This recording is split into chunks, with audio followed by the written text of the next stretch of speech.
mga magulang ang matutuwa kapag si VP Sara Duterte maupo bilang Pangulo. Impeachment complaint laban kay Pangulong Bongbong Marcos na inendorso ng Makabayan Black, tinanggap na po ng Office of the Secretary General. Ayon dito sa balita, punuman lang tinanggap ng Office of the House Secretary General ang impeachment complaint laban kay Pangulong Ferdinand Marcos Jr. na inendorso ng Makabayan Black ngayong araw, January 26, matapos itong tinanggihan ng tanggapan noong nakaraang linggo dahil wala umanong mismong Secretary General na si Chiloy Garafil. So ngayon mga kababayan, tinanggap na po. Inakusahan si Marcos Jr. ng betrayal of public trust dahil sa umano'y talamak na korupsyon sa mga flood control project mula 2022 hanggang 2025. Ayon sa reklamo, ginagamit umano ng administrasyon ang tinaguriang BBM Parametric Formula para iprioridad ang political kaysa tunay na pangailangan ng komunidad na nagresulta sa malaking pagkalugi at palpak na mga proyekto. Second impeachment ito o pangalawang impeachment ito complaint laban kay PBBM. Tinanggap na po ng Kamara at inendorso po ito ng Makabayan Black. Sila po ang nag-endorso.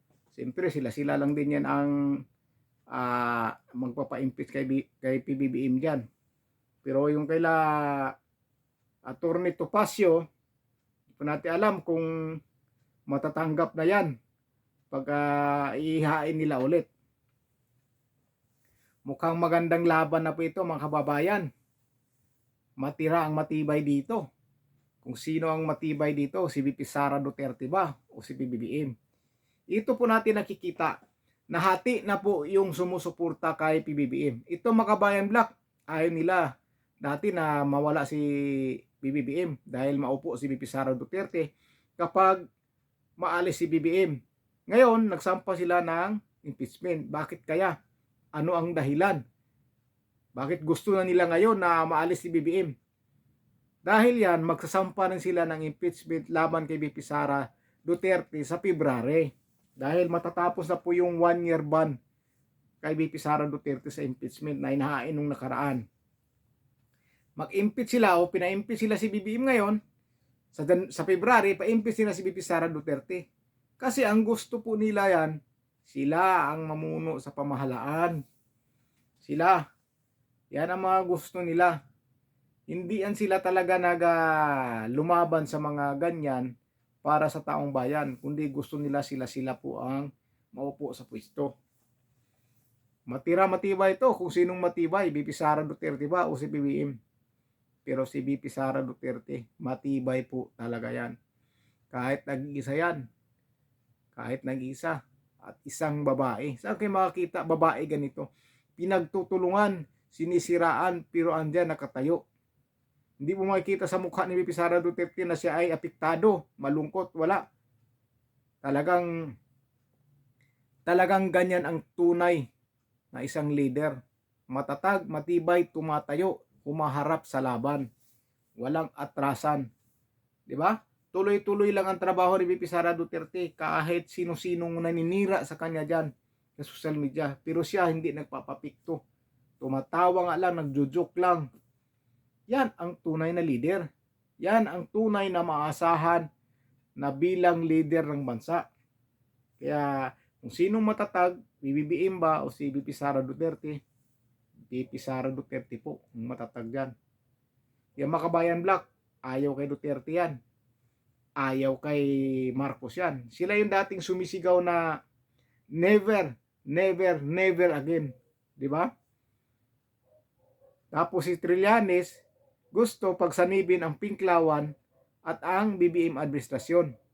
Oposisyon at administrasyon. May nakita akong video, sinabi ni Trillanes na dapat magsama daw ang administrasyon at oposisyon para lang daw matalo si VP Sara Duterte. Dahil alam nila, hindi nila matatalo si VP Sara Duterte. Hindi nila matatalo. Kaya gumagawa sila ng paraan kung paano nila maalis si VP Sara Duterte sa pagtakbo ng 2028 presidential election. So paano yan? May nagpa-file ng impeachment laban kay President Bongbong Marcos. Paano kung matanggal si President Bongbong Marcos? Si VP Sara Duterte ang papalit. Ang akala nila, sasampahan din nila ng impeachment si VP Sara Duterte, hindi yan makakapikto kay VP Sara Duterte. Dahil isang babaeng matatag, lumalaban ng patas at humaharap sa mga naninira sa kanya, sigurado po yan. Dahil ang taong bayan po ang puprotekta kay VP Sara Duterte. Dahil ang taong bayan po naniniwala na si VP Sara Duterte po ang mag-aayos sa bansa natin sa mga pangyayari ngayon na hindi matatanggap ng taong bayan. Si VP Sara Duterte po ang magtutuwid, mag-aayos sa mga problema ng bayan o bansa natin. Kahit anong gawin nila dyan, ang destiny ni VP Sara Duterte, magiging pangulo po talaga si VP Sara Duterte. Kahit magsanib-sanib pa yan sila, magsanib puwersa pa yan kung sino-sino dyan, ang desisyon pa rin ng taong bayan ang masusunod.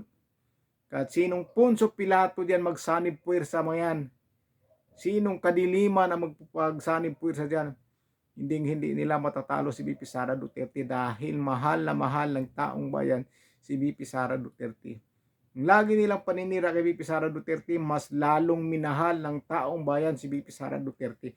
Nananahimik lang nga si VP Sara Duterte sa paninira nila. Hindi sumasagot si VP Sara Duterte sa paninira sa kanya.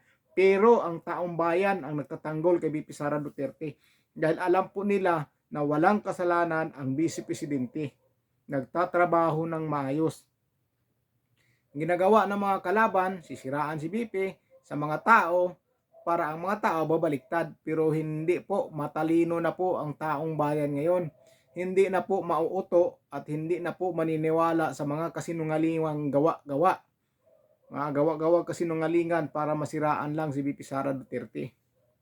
Ayun, may MP si President Bongbong Marcos. Kung mamalas-malasin yan at maalis, sino papalit? Si VP Sara Duterte. So magpahili sila ng impeachment laban kay VP Sara Duterte. Hindi na po yan obra. Hindi na yan obra. Magagalit na po ang taong bayan kapag maalis si VP Sara Duterte dahil alam po ng taong bayan si VP Sara Duterte po ang pinapaniwalaan nilang pag-asa ng bayan. Mahirap tibagin kapag ang taong bayan po ang puprotekta. Kapag ang busis po ng taong bayan, hindi po matitibag yan. At hindi lang po ilang tao yan, majority po ng mga Pilipino. Protektado po si VP Sara Duterte. Nagmamahal kay VP Sara Duterte. Dahil alam po nila sa paniniwala, dahil alam po ng mga tao na si VP Sara Duterte lang po ang makapag-ahon sa hirap ng bansa. Di ba mga kababayan? Si VP Sara Duterte po nagtatrabaho ng maayos. Pero sa tingin ng mga tao, ginagawa ng kasiraan, nung akala nila maniniwala ang taong bayan. Hindi po maniniwala ang taong bayan, mas lalo nga pong nagagalit ang taong bayan sa mga naninira kay VP Sara Duterte.